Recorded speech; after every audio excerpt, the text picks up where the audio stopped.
আল্লাহর নবী সাল্লাল্লাহু আলাইহি ওয়াসাল্লাম বলেন, এই প্রচন্ড মুসিবতের ভিতরেও আমার হুকুমটা মেনে যে আখিরাতে গেল, আল্লাহ তাআলা ফেরেশতাকে বলবে, আমার এই বান্দাকে জান্নাতের চারদিকটা একবার ঘুরাইয়া জান্নাতের দরজা বরাবর একটু দাঁড় করাইয়া আবার নিয়ে আসো।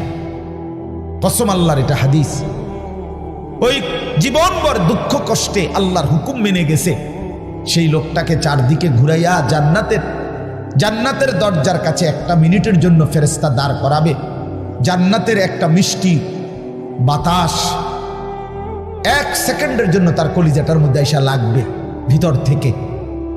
এইবার লোকটাকে আল্লাহ রসুল বলেন, আল্লাহর সামনে যখন আনা হবে, আল্লাহ তাআলা জিজ্ঞেস করবে, আমার বান্দা জীবনটা বুঝি দুঃখ আর কষ্টেই কাটাইছো না?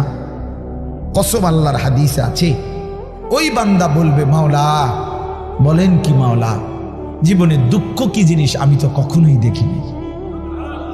আল্লাহর কসম, রসুল বলছে,